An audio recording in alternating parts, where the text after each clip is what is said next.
Ăn kìa, ngon ơi.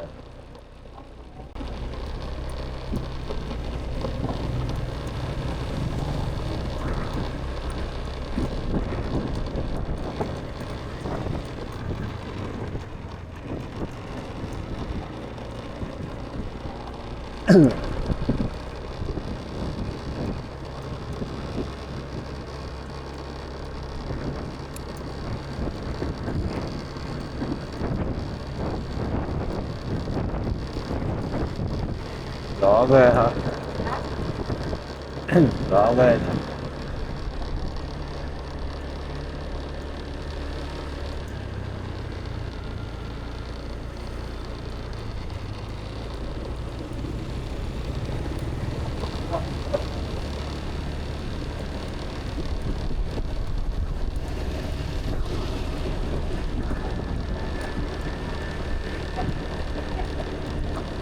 Hả? Gì à?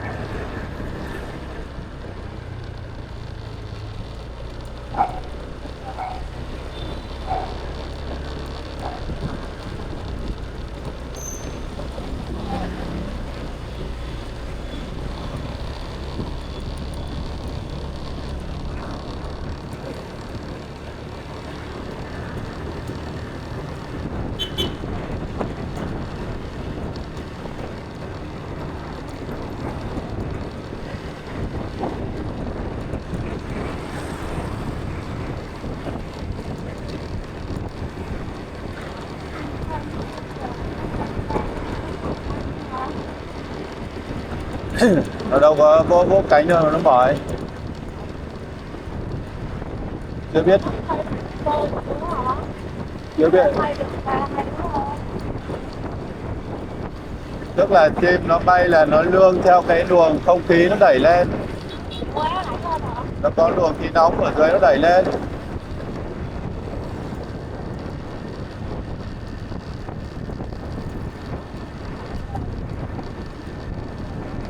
Nó có luồng khí nóng nó đẩy lên. Đúng rồi. Đâu nó liệng, nó dùng cánh nó liệng như. Lúc mà nó đổi hướng thì nó mới dùng. Còn bình thường là nó lượn đúng không ạ? Nó cứ giang cánh ra là nó đón gió là nó đẩy lên giống như là cánh buồm á. Nó đẩy thôi giống như cánh buồm mà. Nó đón gió. Nó đón gió nó đi chứ không phải là nó phải vỗ cánh. Cái diều kìa em thấy nó đâu cần vỗ cánh đúng không? Cái diều đấy. Diều nó đón gió nó bay lên đó. Đúng không? Nó đỏ.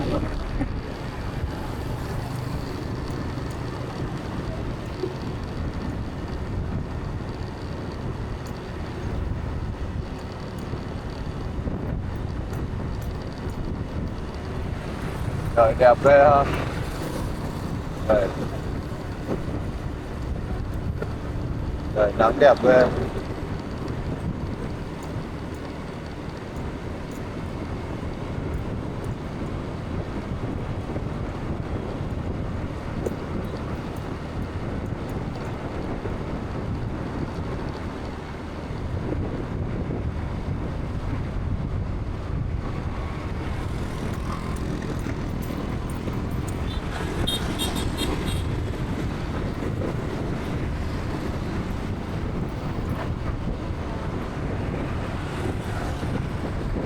Nắng đẹp ghê trời. Trời nắng đẹp ghê.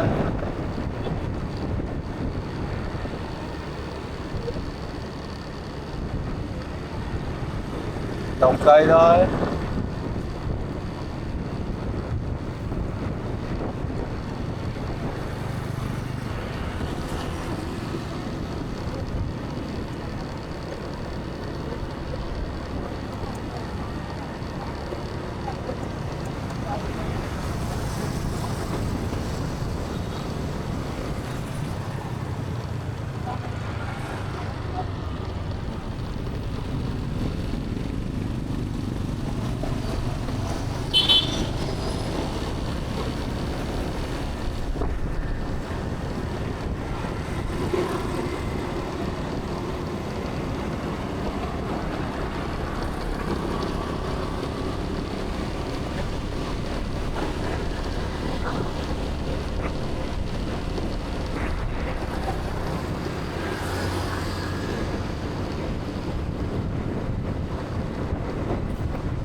đẹp ghê.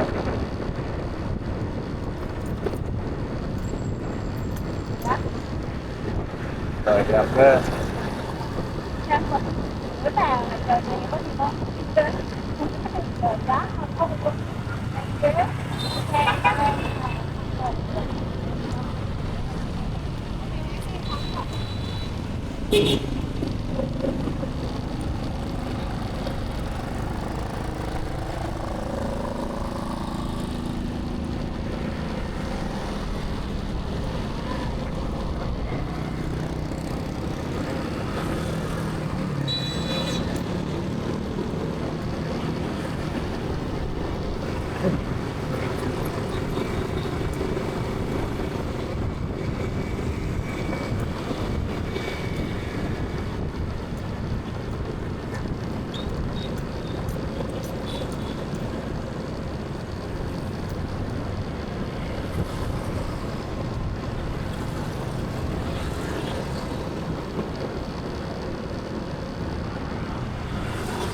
Hay là chỉ lấy cá rồi đi qua nhà ngoài thôi đúng không?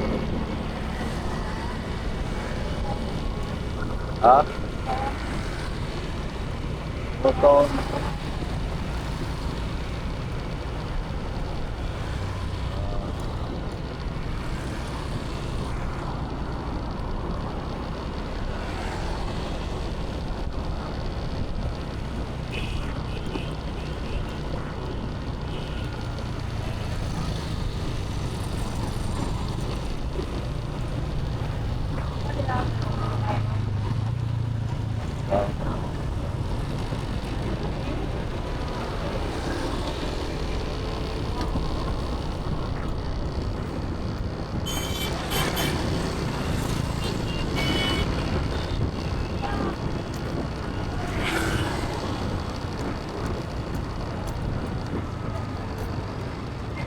Đẹp ghê hả?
Đường nào ta?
Rồi, quay dưỡng mà này tôi lấy. Ừ.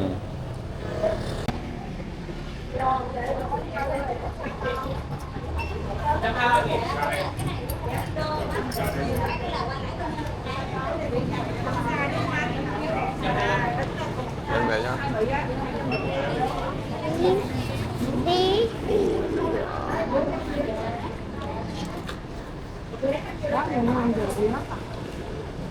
Còn đâu? Đặt hàng trước đó là giờ mình lên mua làm gì còn đúng rồi giờ lấy. Lấy đi. Em có tiền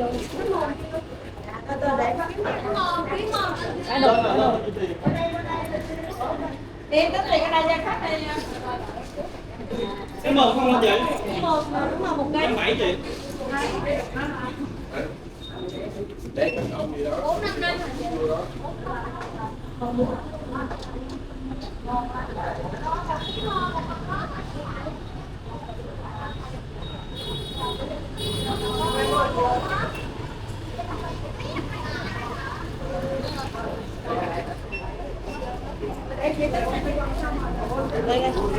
Đây ăn đây.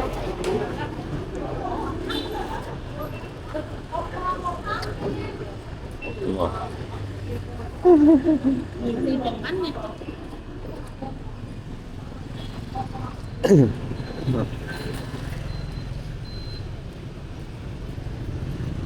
Có chiên ăn luôn. Ngon.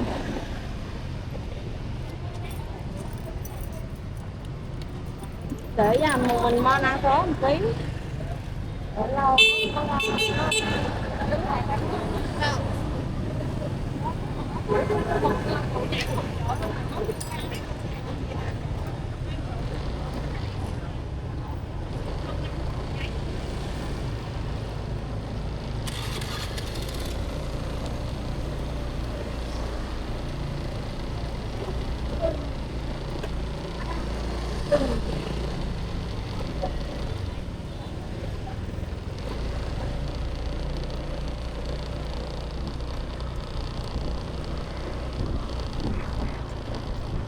Qua Hồng Bàng không?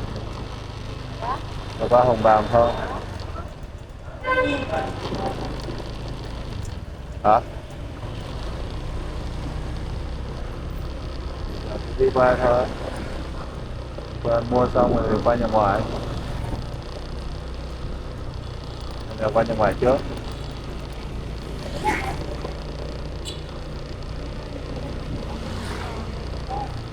Hả?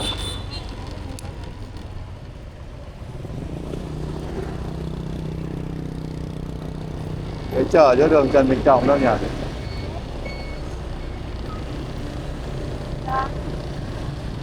Nhà đang ra ngoài trước rồi đi. Chút về đường ấy luôn.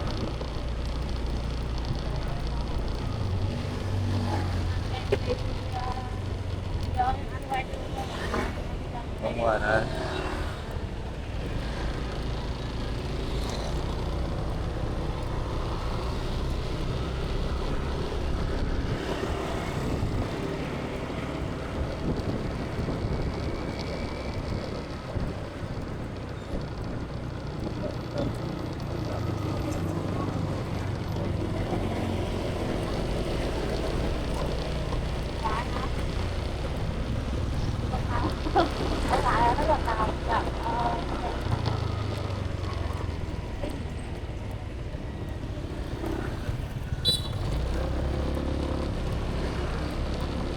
Không mang túi cho mon à? Hả? Không mang cái túi cho ông mon à?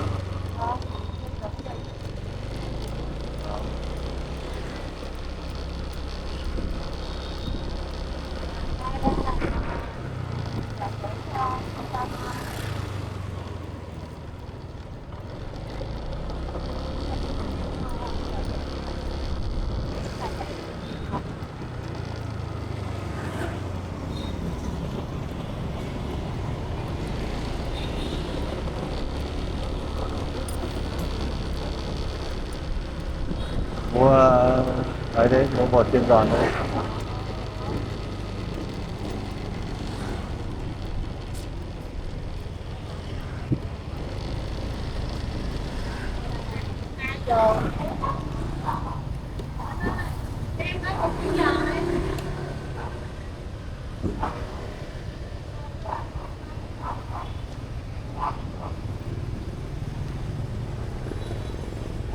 Mua gì?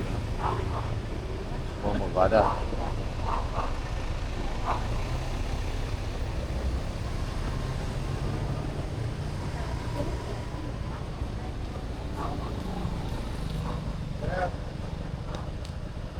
Bao nhiêu? Nhiêu anh?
Móc móc móc móc.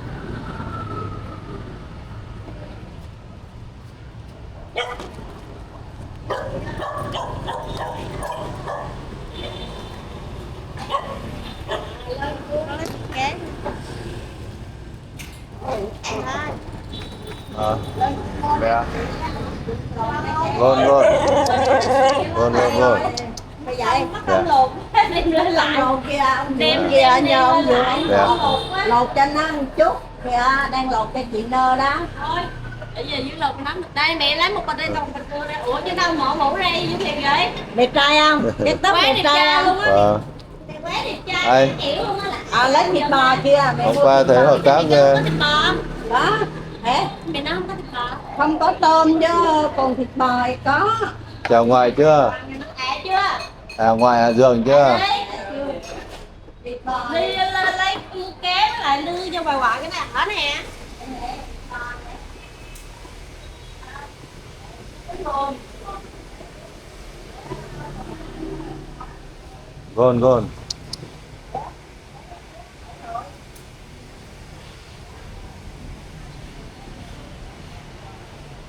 Ngon ngon ngon.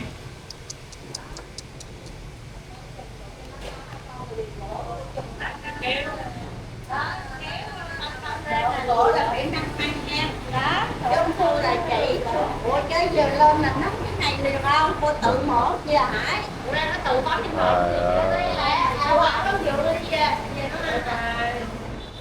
ở giường đây. Nè giờ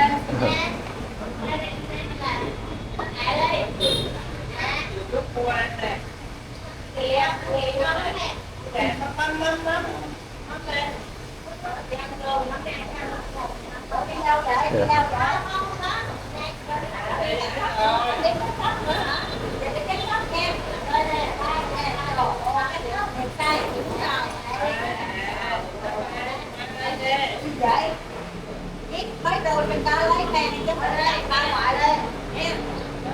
Ra lên mấy đôi đấy Đưa ngoài chưa? Rồi đưa gọi mình lấy một tay gọi. cái đôi này bên được chứ. lấy gì cho nó men cái đôi gì nó chặt Thôi nó có cái này rồi chọn rồi để nó cho nó mang. Em về anh rồi.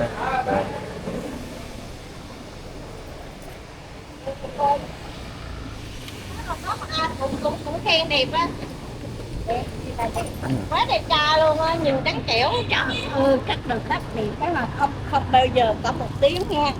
Trời ơi ok luôn á. Tối á, cũng khoe tóc đẹp với chị Nhí mà té Thì vậy lập mặt cái đứng khoe trả tóc tí luôn. vậy hả? Diễn quá diễn như nè. Diễn quá. Cầm vuốt tóc. Nó không vuốt được. Nó hoàng lên tóc đẹp đây. Nó chạy hết động tí luôn. Rửa xi. Thôi được rồi, trời mát mà. Cho đi chơi ra. Đi giờ đi về thôi. Giờ Dạng dòng rồi về. Dạng dần xuống là miệng gió lắm mà. Đội này đi vô con nè. Màu đen. bye. Bye ngoài. Chi Rút nhé. không mất rồi.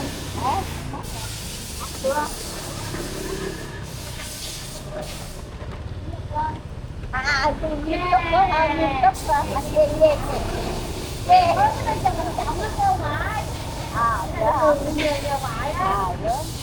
Bye. Bye.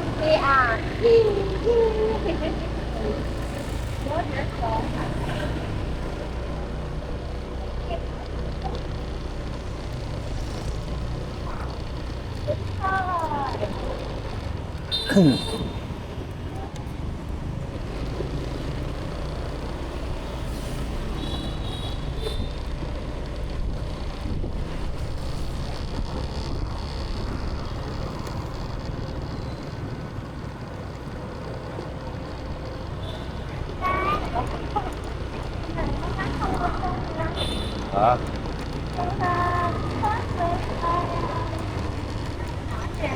Hai cái đèn á, không đèn màu hồng, không có đông đơn giản rồi ở thay to, trắng một cái đèn á, con mắt.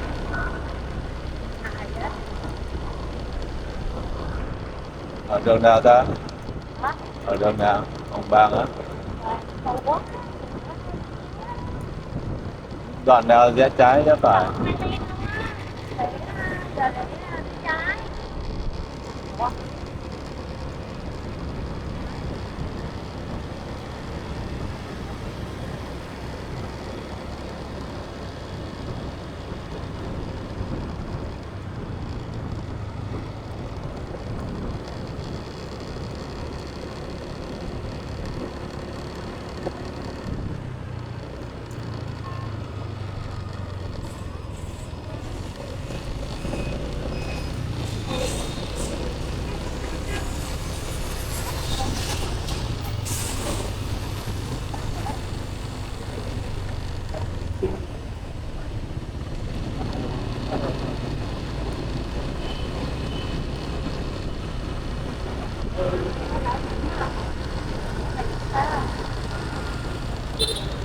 Đó.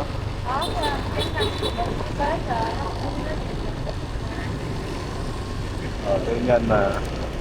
Không phải bệnh viện đâu. Tư nhân mà.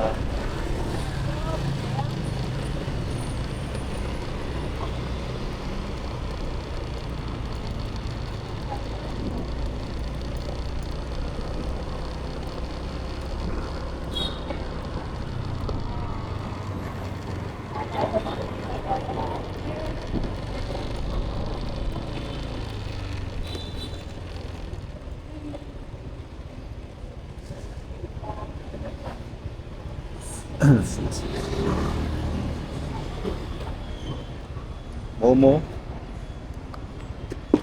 Mua ra liền.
Ngày thứ 5.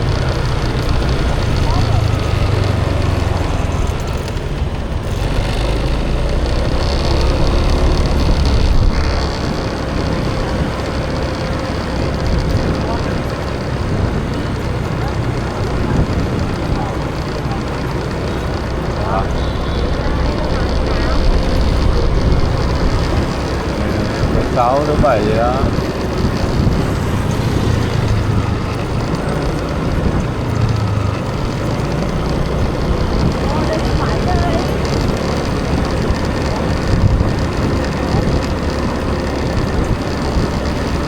Trưa thứ 7 mình đi đúng không? Đâu, nhưng mà mình mới đi mà. Trưa chủ nhật đi, chiều về.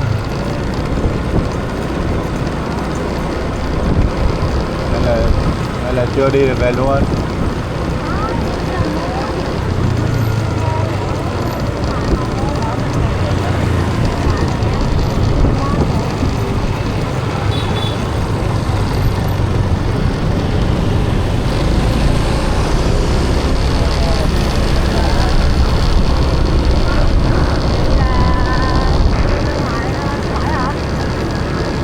Ờ.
xưa là món uống cái gì ạ?